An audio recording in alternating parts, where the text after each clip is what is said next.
Hi, everybody, and welcome back to Chee-Tash. My name is Chris, and we're going to be going over with winning in mind today.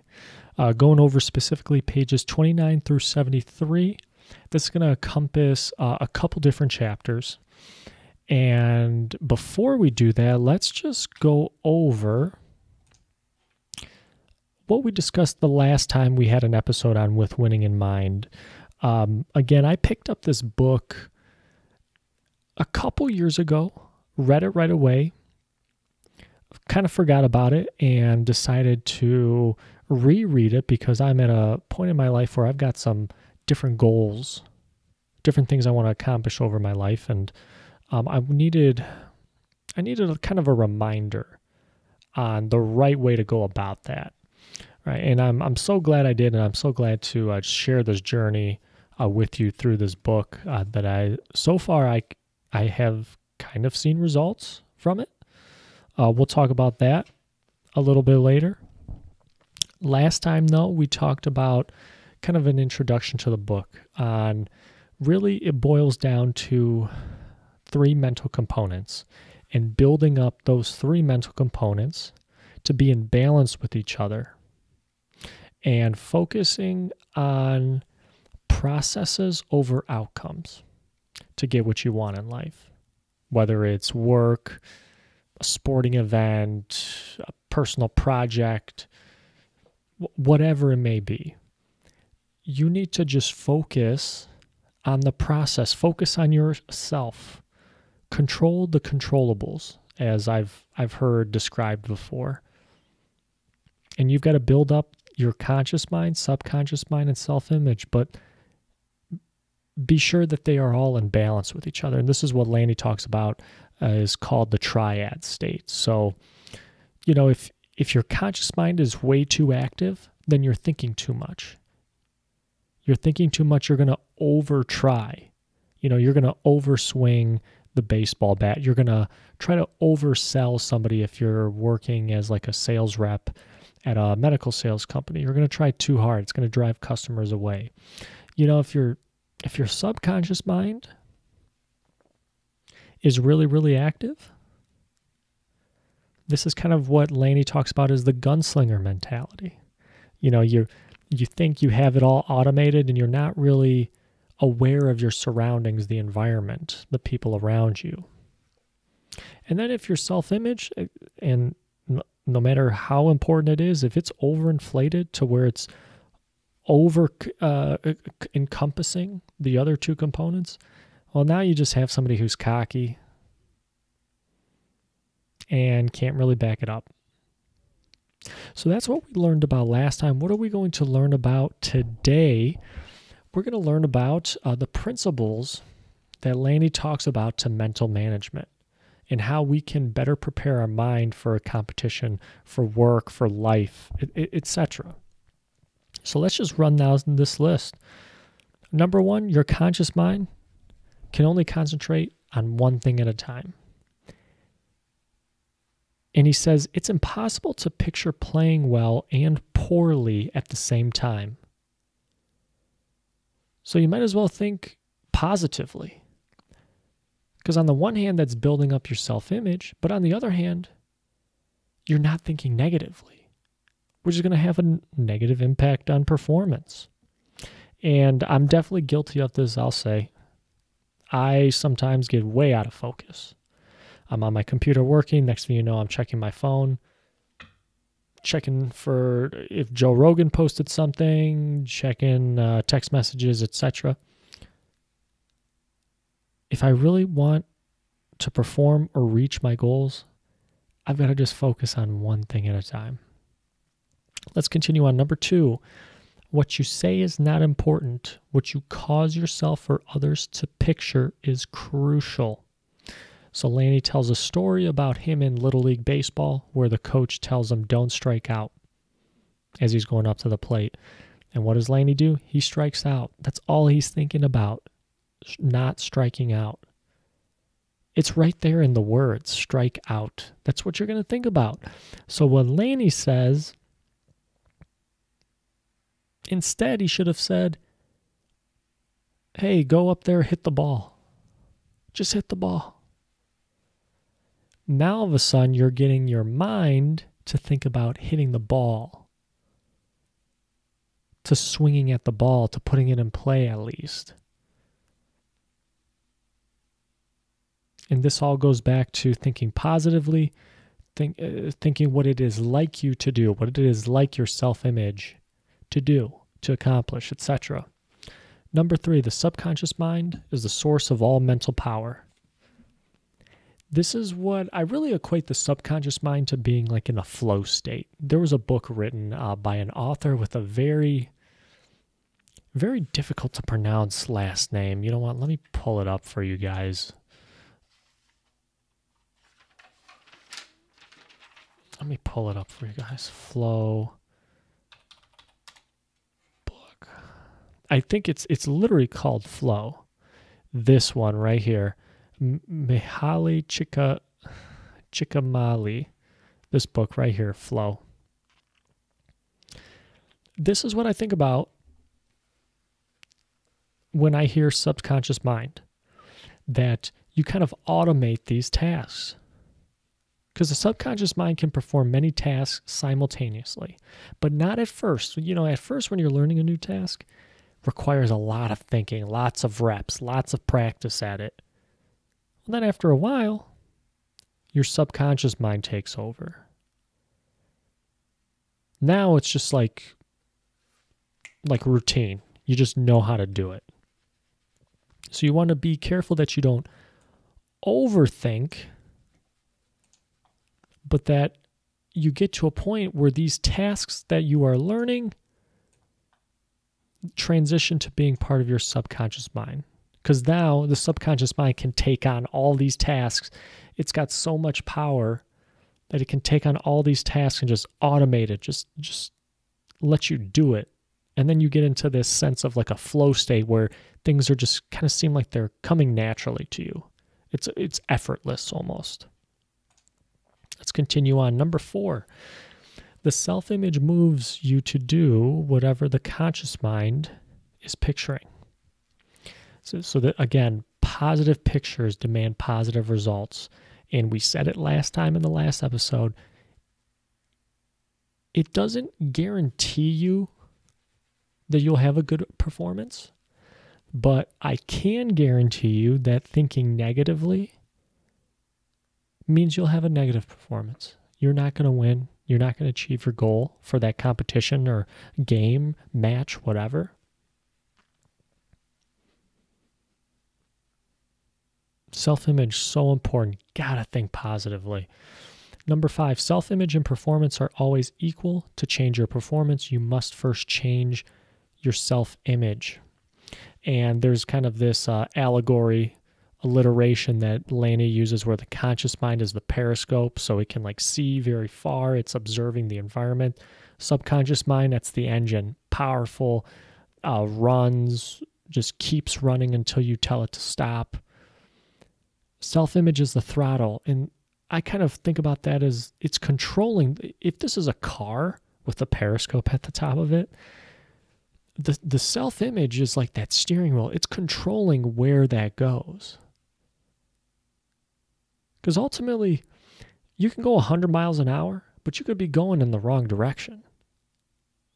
You could be going further away from where you want to go. That's where the self-image comes in to steer you in the direction in a positive direction.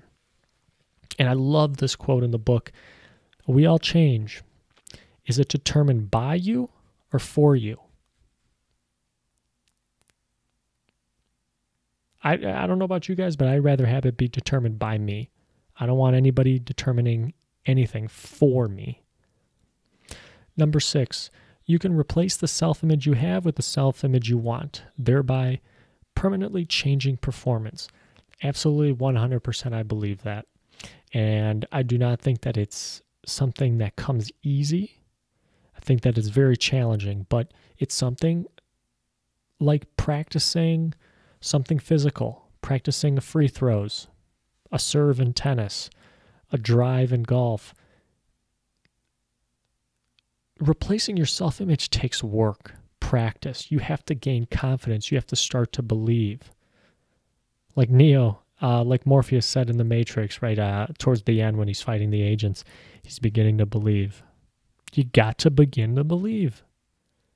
That's how you're going to change it.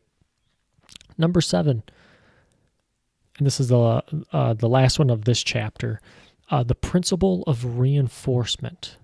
Lanny goes, I was going to say to great lengths, but he says that you shouldn't complain and should be careful about being surrounded by people who do complain. Because, again, that's kind of like a negative reinforcement, negative emotions. You do not want that bleeding into your mind. Then all of a sudden you start thinking that. What he says instead are 2 things. You need there's positive prediction and praise. Positive prediction is prediction that comes before the fact. So positive prediction is, he gives an example in the book where he goes to a bank and every day he's very complimentary, cordial to the employees of the bank. And every subsequent day that he goes back there, they're very nice and cordial to him. And he talks about in the book, in order to get the goals or get the results you want, you help somebody else get theirs. So if you want something, you got to give something. It's kind of like a law of the universe. If you want to be treated with respect, treated very well, you got to give somebody else that respect. So that's positive prediction. Praise, to put it simply, whenever a positive result happens, you've got to praise that positive result. Again, this is going to help to imprint on that self-image that says, hey, I really can do, look what I just did. I really can't do this. I really can do this. It is like me to win. It is like me to perform well. And that kind of ended that chapter. Next, we went to the goal setting system. Now, in the goal setting system, Lanny talks about 2 common methods that he does not really like: realistic goals and big sky goals. Now, both are outcome-oriented, which is something that Lanny is not in favor of. He's big into process-oriented, not outcome-oriented. Again, you can't control the outcomes, but you can control you and your own process. So the big sky goals are often so irrational, right? Like to win, I want to win 4 Olympic medals in a row. Very irrational. The chances of that so low, and I'm not saying it's maybe not bad to think like that, but on a day-to-day basis, you should be setting goals that have to do with the certain skills that you utilize in that Olympic competition. So instead of saying, hey, I want to win 4 Olympic medals, set a goals like, hey, I want to practice 5 days a week for 2 hours each day and record the results of that particular practice. Hey, I want to make sure to not get, I want to make sure to, I'm trying to say not strike out here. I want to stay healthy for the 3 years leading up to the Olympics and ensure that I make every practice. Right? So now you get some sort of consistency. You're not missing practices.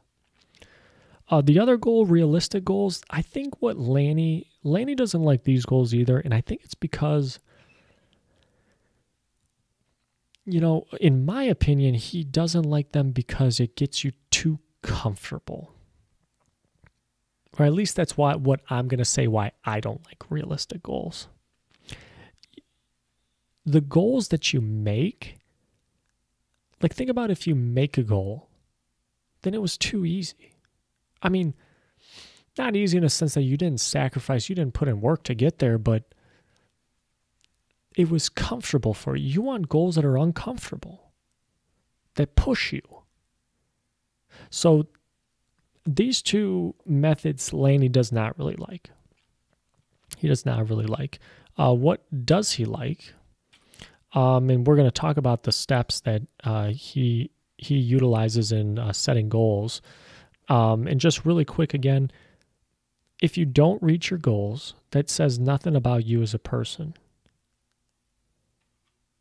You know, your worth is not equated to if you don't reach your goals or not. Because I believe this. If you're smart and you're setting good goals, you don't reach them on the first attempt at your first deadline of making that goal. It's going to take you a few times. It should be challenging. It's who you become in that path. That's what really matters. Not so much the fact that you achieve your goal and you get to cross this thing off your to-do list. No. It's who you've become along the way. So these are some of the mistakes that Laney talks about in goal setting. So your worth is not equated with if you reach your goals, and setting goals with a longer, with a bad timeline, or a timeline that does not really invoke some pressure on you to achieve. And the timeline shouldn't be so far in the future, but it also shouldn't be so short that it's really stressing you out to make. Right? There is a sweet spot. You want some sort of pressure, some sort of the stress of a deadline on you. I think that does help. But again, it shouldn't be overbearing stress that you're having sleepless nights on. Oh my gosh, it's coming up. Oh, I haven't even gotten past stage 1 of this goal yet. And a little bit of pressure is fine. A little bit of stress is fine, but not too much. So where it's over consuming. Okay, so what are the steps that Laney talks about in setting goals? Number 1, you got to determine a goal worth trading your life for. Big goals that excite you, goals that are going to change your life. Number 2, decide when you want the goal. This is the deadline. Give yourself a time limit. Number 3, list the pay value. Why do you want to accomplish this? How's this going to change your life? What's the reward at the end of the rainbow here? Number 4, honestly evaluate the obstacles in your way. What habits and attitudes do I have to reach my goal? And what kind of obstacles are there? Are they other people? Is it the environment that I'm in? Is it my phone? For me, 100% it's my phone. Just ensure that you've planned and you have the foresight to the things that are going to be in your way. It's going to help you in achieving your goals. 5, what is your plan to get to your goal? Set out a plan. Mark the days in which you practice. Mark the days in which you are doing focused preparation, focused work towards your goal. Hey, I want to become, or I want to practice 5 days a week, 2 hours each day. What's going to be the plan for that? Well, I set an alarm in the morning. I'm going to make sure to set my alarm every day. I'm going to set 2 alarms, and I'm going to make sure I wake up by the second alarm to ensure that I get to the gym before I go to work and get in 2 hours of lifting or 2 hours of practice or whatever. Set a plan. Difference between a wish and a goal? Goals have plans, wishes don't. Next, number 6, evaluate your plan before you proceed. Basically, what Laney is saying here is that, is this really what you want? Is the pay value worth the price that I have to pay for it? And he says this is the most important step. Number 7, schedule your plan. This kind of goes along with what is your plan to get your goal. So now you schedule your plan. Get a calendar. Write it down. I do that not necessarily on a calendar, but I'll show you guys at the end here what I've been doing so far on on setting some goals. Schedule that plan. Number 8, start now. I'll never forget something my friend told me. He who hesitates is lost. Give effort and don't waste time. Start right now. Why not? Never hesitate. Number 9, prior to reaching your goal, always set a new one to take its place. And this is very fascinating. I've actually have found this in my life where you achieve a goal and then all of a sudden you're kind of depressed afterwards because, well, now there's nothing once you've reached the top of the mountain. You've got to set another mountain to climb after that. Lanny talks about this after he won the Olympic medal.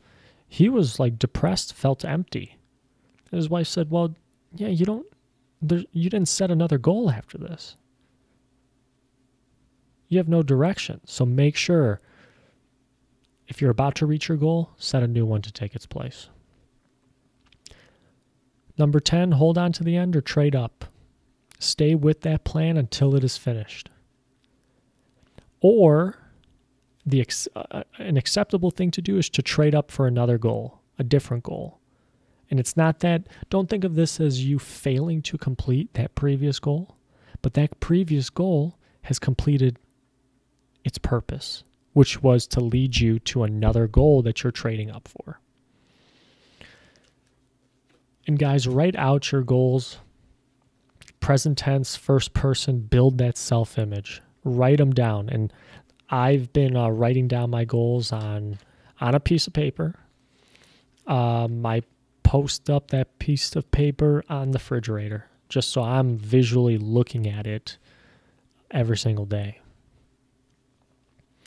The last chapter that we will go over is on rehearsal. And just really, really quick points here. Lanny is a big advocate of rehearsal, visualization. What's another way to imagination? I wouldn't say imagination. Let's not use imagination. Let's use rehearsal. Let's use visualization. All right, thinking about an action without physically doing it. And Lanny says here, this is his principle of mental management, number 8. The self-image cannot tell the difference between what actually happens and what is vividly imagined. So neural pathways in the brain are created just by visualization as well. I don't know if they're as like strongly linked neural pathways, but they're still being created even when you visualize something. Just as they are when you're physically, doing something. And Lanny talks about the study with the 3 different putting groups, how one group visualized making it, one group visualized missing it, and the other was the control group. And the stark differences between the groups, the group that had the positive visualization had a better score, made the putts a lot more. So spend some time. I am not the best at this, I'll be honest with you, but spend some time. Visualizing yourself, first person.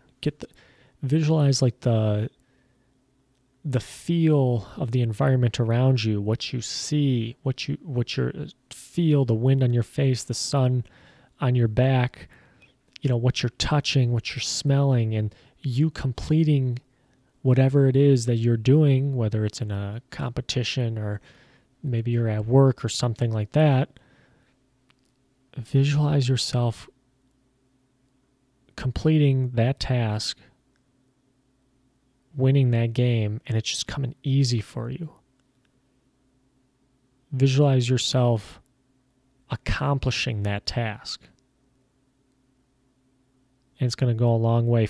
There's a lot of books on this, the visualization part. How I got initially introduced to this was Oh, what was it? Think and Grow Rich. They talk. Napoleon Hill talks about this. I believe in that book, and in really, this all kind of stems from one of the earliest books on this was Psycho-Cybernetics, Maxwell Maltz. And that book was like written, I think, like right after World War II, but he talks a lot about visualization in that book and how it helps in creating, creating like your own confidence in yourself and achieving goals, things that you didn't think you could achieve. The biggest thing with this visualization, it helps out that self-image. It's got to be like you to win. It's got to be like you to have a good performance. So guys, that is it. I want to just really quickly, I'm going to create a new slide here and just kind of show you the goals that I've been writing. Like, for example, I've been doing weekly goals. So I have a goal for the week. So that means that the deadline is the end of the week. So the deadline for this week is tomorrow, Sunday. And I will write a goal. I'll say, what goal, what's one of my goals on this? Editing my surveys page to view survey results. Okay.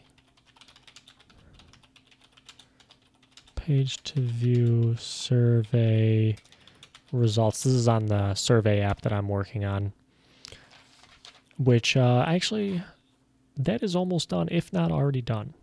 Hey, look at that. This is the goal. The pay value, I will literally write the pay value here. The pay value for this goal is to continue to gain knowledge in vanilla JavaScript in order to become a full stack developer. That's my pay value, and then I set the due date, due on 2/14/2021. And I break these up. So I have goals for my survey app. So this would be like a goal for my survey app, right? And then underneath here, I would have goals for blockchain, that I'm trying to learn about blockchain. And then I have goals for the YouTube channel, which this episode right now is a part of. So I have a goal, pay value, due date for that. And I had work goals this week. I have resume goals this week, So this is kind of how I structure it. Goal, pay value, due date, right? Something that I could definitely be better at is scheduling my time out. I found that this week in particular, I didn't really start coding until the week, or the blockchain, for my blockchain goals, which is watching MIT videos on creating a blockchain network. I didn't start watching those videos until yesterday. So I didn't get to them until later in the week. And I think maybe I could do a better job of planning it out, like over the course of a week. Like maybe Tuesdays, Thursdays, I watch those videos. Mondays, Wednesdays, I code. Thursday, Friday, I'm getting the PowerPoint ready for a new video for the week, etc. So I can do a better job of getting a calendar and doing that. But this is essentially my process for the week. And I go on a weekly basis here. And then the long-term goals, I kind of write those out sometimes in my journal. I have those in my head. But I don't want to necessarily write those down. Again, that's like the outcome of what I want. And I want to be focused on the process. Like this stuff here, like this is a process goal. This is an actionable step. Whereas the long-term goal here would be to,